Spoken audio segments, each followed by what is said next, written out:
Oke, di video kali ini nih si Pukimak kecil ini gue pengen ngajak lu buat nostalgia terhadap handphone mungil kecil yang satu ini. By the way, sorry nih kalau suaranya gema nih, lihat ya. Dengar gak lu?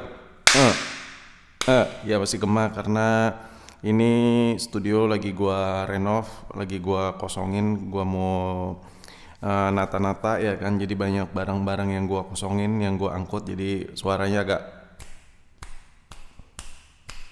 Gemah. Nah, oke, sorry buat itu, tapi kita fokus ke Kimak kecil ini. Anjay. Ini adalah Sony Xperia X Performance. Jadi ini video edisi nostalgia aja ya. Gue pengen ngajak lu buat sedikit nostalgia bahwa ini adalah salah satu limbah Jepang paling seram ya, paling seram pada zaman ya, pada masanya. Kenapa? Coba lu stay tune dulu di video nggak jelas ini. Gue sedikit history dulu mengenai handphone ini untuk gue secara personal ya. Jadi Sony ini tuh dulu pernah sempat ada di toko online gue, Sony Xperia X Performance ini, tapi gue stop untuk dijual karena permasalahan IMEI yang melanda negara tercinta kita ini ya kan. Jadi daripada IMEI bermasalah, akhirnya gue stop untuk jual unit X Performance seperti ini.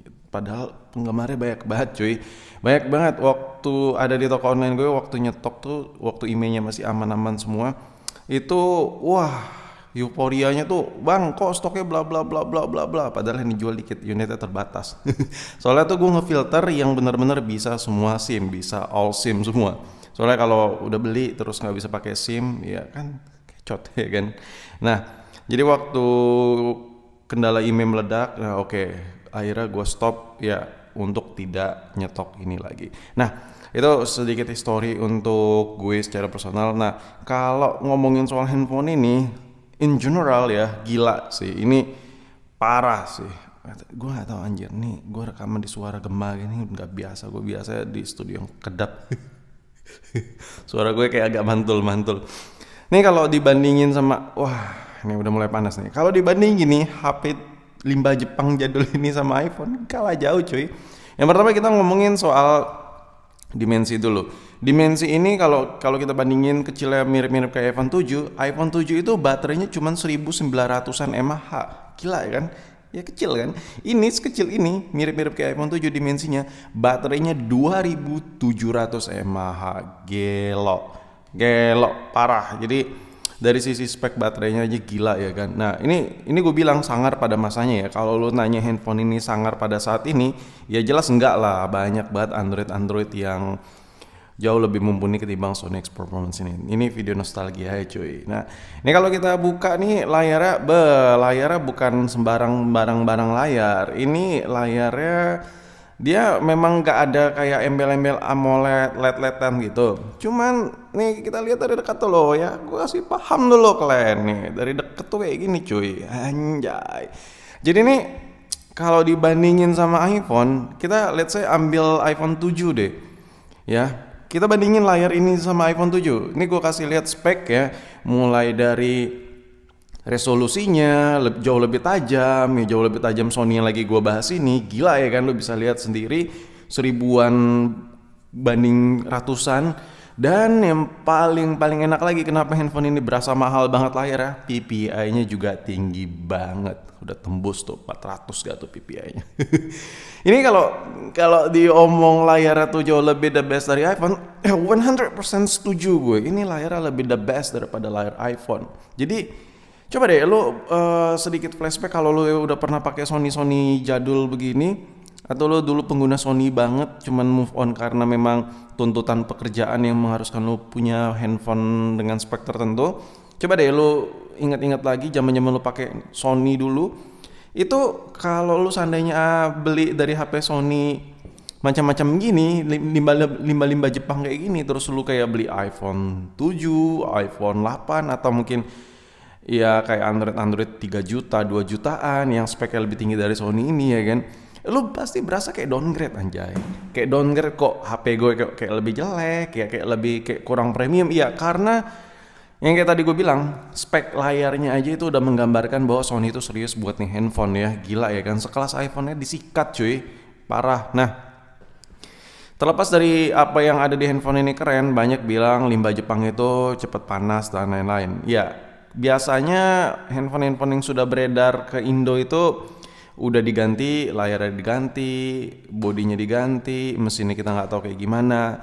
Jadi somehow kita dapat unit yang kayak setrika, panas dan lain-lain. Itu nggak terjadi hanya di Sony aja. Kayak lo mau beli HP apapun ya, apalagi kayak contoh kayak iPhone juga yang casing udah diganti, bla bla bla bla, ya otomatis ya nggak bakal ngarepin yang bisa sesuai standar yang diklaim oleh pabrikan. Gue sangat tidak setuju. Banyak orang bilang bahwa Sony ini HP busuk lah, HP apalah. Memang banyak kekurangan dari HP ini. Cuman kalau kita lihat dari spek ya, Sony itu serius banget men buat handphone, gila sih. Dan ini unit sampai gue simpen.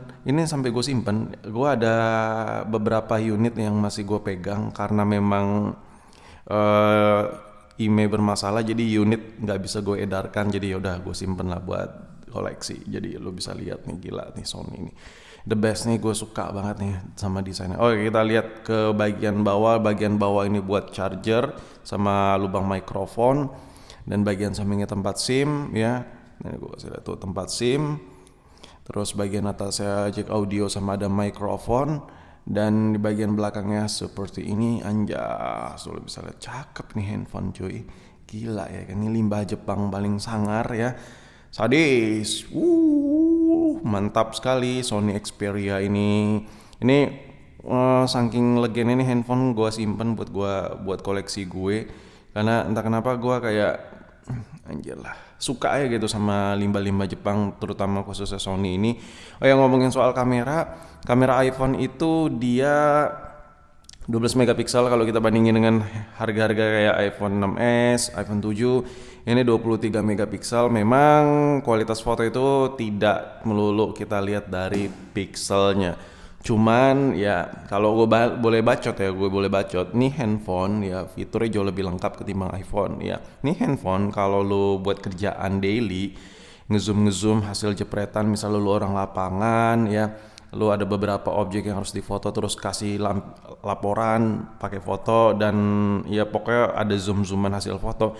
23 megapiksel yang ada di handphone kayak gini nih, ini jauh lebih berguna ketimbang yang ada di iPhone.